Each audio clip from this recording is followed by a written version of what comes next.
Hello friends, आज मैं आपको आयुर्वेदिक एक्यूप्रेशर से जिन लोगों की पैर की एड़ी की हड्डी फूल कर बाहर को हाफ इंची यानी इतनी बड़ी तक नीचे फूल जाती है और वो उसमें अलग ही चुभन महसूस होती है और दर्द लगातार बना रहता है कि पैर को ज़मीन पर नहीं रख पाते और वो गंद की शिकायत भी करते हैं, सब कुछ करते हैं मगर समझ नहीं आता है और वह हड्डी बढ़ जाती है। इसको कहते हैं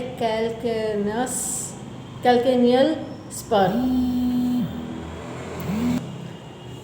तो ये जो पैर की एड़ी की हड्डी बढ़ जाती है ना, बहुत मतलब थोड़ा एक तो जूते की वजह से होता है कि लोग अलग गलत साइज़ का जूता बहुत टाइट पहन लेते हैं जिसमें ब्लड सर्कुलेशन पैर के अंदर नहीं हो पाता, छोटा जूता पहन लेता है, या फिर कभी कभी पैर की एड़ी में झटका आ जाता है, चोट लग जाती है तब भी ये बढ़ने लगता है, या फिर क्या होता है बॉडी में कैल्शियम और विटामिन डी की कमी होती है और उसकी वजह से वो वहाँ पे जा कर के अपना जो बोन का है वो डिसबैलेंस होकर के वहाँ पे उभरने लगता है और बहुत ज़्यादा परेशान करता है और समझ में आता है, लोग कंफ्यूज होते हैं कि वो यूरिक एसिड है या फिर आपकी पैर की हड्डी बढ़ी हुई है। क्योंकि अगर यूरिक एसिड होता है तो थोड़ा सॉफ्ट मतलब वैसे दबाने में सॉफ्ट लगेगा और अगर हड्डी होगी तो वो अलग ही चुभन होगा। एक्सरे में जाके पता चलता है कि वो वहाँ पे हड्डी का बढ़ा हुआ है या फिर यूरिक एसिड का टेस्ट होने के बाद पता चलता है कि यूरिक एसिड की प्रॉब्लम है। और जो हड्डी का बढ़ा हुआ है वो बहुत ज़्यादा चुभन टाइट हड्डी होती है और बहुत उभर जाती है और पैर की एड़ी में अलग ही पता चलता है कि उस जगह पे कुछ मोटा मोटा सा अलग सा है, क्योंकि समझ नहीं आता है क्या करें। कुछ जो लेडीज़ अगर हाई हील पहनती है तब भी ये प्रॉब्लम हो जाती है, क्योंकि बाहर की जो इंडियन रोड्स होती हैं वो उबड़ खाबड़ होती हैं और फिर उसमें हाई हील में चलने में प्रॉब्लम हो जाती है। तो ये भी होता है कुछ लोगों की कैल्शियम वीक होता है या विटामिन डी की कमी होती है या थायराइड की प्रॉब्लम होती है, तब भी हो जाता है ये प्रॉब्लम। तो पता नहीं चलता, कभी कभी हाई डोजेस ऑफ मेडिसिन अगर किसी तरह की ले रहे हैं तो वो जा कर के आपके इनडायरेक्टली ब्लड में उसका जो होता है डिसबैलेंस करके वो वहाँ पे स्टोर होने लगता है। जो वॉश आउट हो जाना चाहिए वो वॉश आउट नहीं होता, वो इनडायरेक्टली आपकी हड्डियों में बढ़ने लगता है, वो भी पैर की एड़ी में लास्ट में जाके हो जाता है। तो इस चीज़ का ट्रीटमेंट बताने जा रही हूँ। ज़रूरत होगी आपको डॉक्टर टेप की, पेपर टेप की, किसी मेडिकल सर्जिकल की शॉप से ले लीजिएगा। हाफ इंची का टेप है और स्किन फ्रेंडली टेप है, कोई और सा टेप नहीं यूज़ करिएगा, इस चीज़ का ध्यान रखिएगा, ठीक है फ्रेंड्स। और बियोल मैग्नेट की जो एक तरफ से वाइट एक तरफ से येलो होते हैं, टोन सीडेड का काम करते हैं, प्लस माइनस एनर्जी होती है नॉर्थ पोल साउथ पोल। और ये बियोल मैग्नेट स्पेशली जो इसमें पावर दी गई है ये ह्यूमन बॉडी के एक्यूप्रेशर के पॉइंट के अकॉर्डिंग दी गई है, इसी बियोल मैग्नेट को यूज़ किया जाता है, कोई और से मैग्नेट नहीं यूज़ करिएगा, ठीक है फ्रेंड्स। और जिनके पास बियोल मैग्नेट नहीं है वो मेथी दाना लगा लीजिएगा, मेथी दाना भी नेचुरल मैग्नेट का काम करता है। फ़र्क इतना होता है कि मेथी दाने को डेली नया सीड्स लगाना होता है और बियोल मैग्नेट को डेली रीयूज़ करना होता है। जो भी रिपोर्ट में आपकी MRI या एक्सरे या किसी तरह की जो आपने रिपोर्ट कराई हो उसमें जो रिज़ल्ट मतलब जो उसमें उनकी जो डॉक्टर की रिपोर्ट होती है उसमें जो लिखा होता है उसके अकॉर्डिंग पॉइंट अलग से ऐड ऑन करे जाएंगे। मैं इंस्टेंट रिलीफ की वजह लिए पॉइंट आपको बताने जा रही हूँ जिसको लगा करके आपको थोड़ा रिलैक्स लगेगा और वो आप कुछ सोच पाएंगे आगे क्या करना है, ठीक है फ्रेंड्स। क्योंकि इसका वैसे तो लोग डॉक्टर ऑपरेशन करते हैं, बाकी इसका ये नहीं पता कि ऑपरेशन कितना सक्सेसफुल है। तो जब नेचुरल तरीके से ठीक हो जाएगा पॉइंट के ज़रिए तो आप पॉइंट लगा कर भी ठीक कर सकते हैं, ठीक है फ्रेंड्स। तो ये पॉइंट TCM पे रहेंगे, जिन्होंने TCM पढ़ी है वो लोग समझ जाएंगे, बाकी लोग पॉइंट की लोकेशन देख करके लगा लीजिएगा। TCM बियोल मेरिडियन का चार्ट ऑनलाइन गूगल सर्च करने पर आपको ईजीली मिल जाएगा, ठीक है। और ये चीज़ का ध्यान रखिएगा कि पानी का इंटेक सही होना चाहिए, मतलब कि हर बॉडी ऑन एन एवरेज 3 से 3.5 लीटर पानी पीना होता है हर रोज़, 3 लीटर तो ज़रूर पीना है, ठीक है। और खाने के साथ नहीं पीना होता है, ये चीज़ का ध्यान रखिएगा। अब पहले पॉइंट समझ लेते हैं बाकी, ठीक है।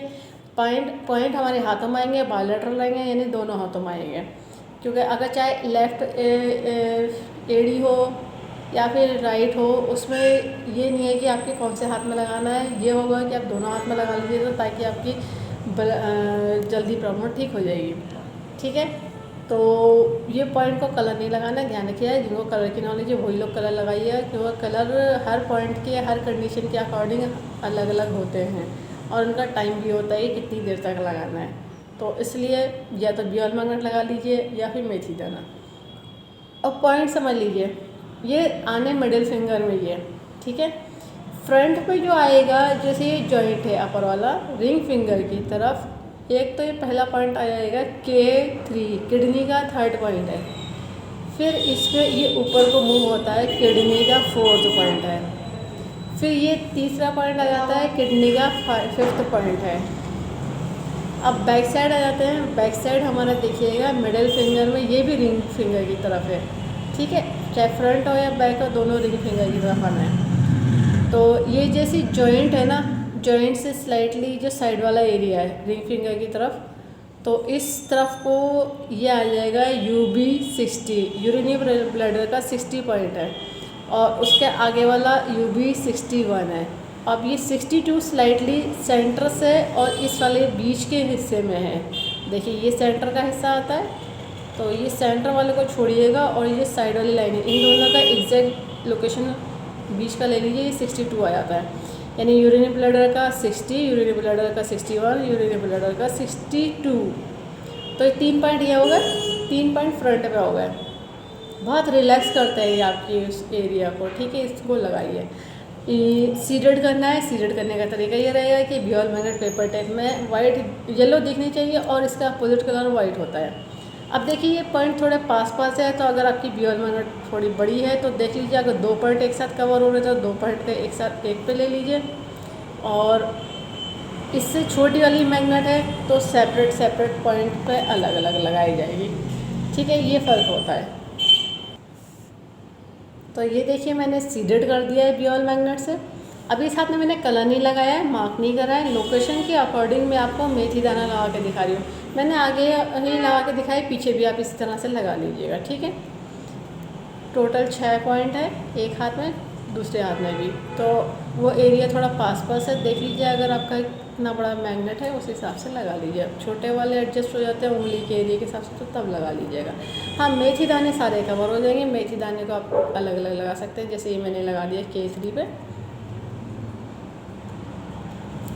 ये लगा दिया K4 पे, और ये लगा दिया K5 पे। देखिए 3 पॉइंट है यहाँ पे, मैंने फ्रंट में कवर कर दिया, ऐसे ही बैक साइड कवर हो जाएंगे, ठीक है। तो ये मेथी दाना जब पहली बार लगाते हैं तो इसमें जैसे ये इतने पॉइंट 6 पॉइंट है, तो इसमें इस तरह से अलग अलग पॉइंट को प्रेशर कराया जाता है 5 बार, और इसी तरह से बैक में कोई कराया जाएगा जितने मेथी दाने लगाएं। और बॉल मैग्नेट को प्रेशराइज नहीं कराया जाता है, ये ध्यान रखिएगा। मैं हमेशा सेफ्टी मेजर आपको बताती रहती हूँ। और 12 घंटे लगा के रखिए और इस पॉइंटों को। और जितनी ज़्यादा पुरानी प्रॉब्लम है तो उस हिसाब से देख लीजिए दर्द के लिए कितना टाइम ये ले जा रहा है, कि हफ्ता भर लगाना है, 15 दिन लगाना है। नेचुरल है, कोई साइड इफेक्ट नहीं है, कोई एक्स्ट्रा मेडिसिन की ज़रूरत नहीं है। पानी अच्छे से पीजिएगा, चीज़ का ध्यान रखिएगा। खाने के साथ पानी नहीं पीना है। जो भी खाना खाना है घी मस्टर्ड ऑयल मक्खन में खाइए। रिफाइंड ऑयल खाने से बचिएगा, ठीक है। रिफाइंड ऑयल इसमें और ज़्यादा प्रॉब्लम करता है, बहुत ज़्यादा दर्द करता है, इरिटेशन करता है, कि वरना से जो होती है वहाँ की स्ट्रेच कर जाती है, स्टिफ कर जाती हैं। तो इस चीज़ का ध्यान रखिए। और इस वीडियो को ज़्यादा से ज़्यादा शेयर करिए, सब्सक्राइब करिए, लाइक करिए, ताकि लोगों को पता चल जाए आयुर्वेद के पेशेंट सभी तरह के डिजीज़ को ट्रीट करते हैं, क्योर करते हैं, कंट्रोल कर देते हैं, रूट कॉज को ठीक कर देते हैं, तो सारी प्रॉब्लम ठीक हो जाती है, फ्यूचर में दोबारा रेज नहीं होती है। बस अपनी लाइफ स्टाइल को ठीक रखना होता है। और जो इस वीडियो का बेल आइकन है उसको ज़रूर प्रेस कर दीजिए। जैसे ही मैं नए अपडेट डालूँगी आपको लेटेस्ट अपडेशन के नोटिफिकेशन आ जाएगा, ठीक है फ्रेंड्स। और ज़्यादा से ज़्यादा शेयर करिए ताकि कब किसको कैसी ज़रूरत हो जाए तो आपके ज़रिए किसको क्या प्रॉब्लम का सॉल्यूशन मिल जाए, ठीक है। और ये जो होता है कोई और साइड इफ़ेक्ट नहीं है, नेचुरल है। किसी भी एज में, किसी भी जेंडर वालों को, मतलब चाहे लेडीज़ हो, जेंट्स हो, मेल हो, फीमेल, सबको लगाया जा सकता है और हर एज में, ठीक है। और बस पॉइंट की लोकेशन ठीक होनी चाहिए, उसका डायग्नोस ठीक होना चाहिए, और जो रिपोर्ट होती है उसके अकॉर्डिंग डिसाइड करा जाता है। Thank you.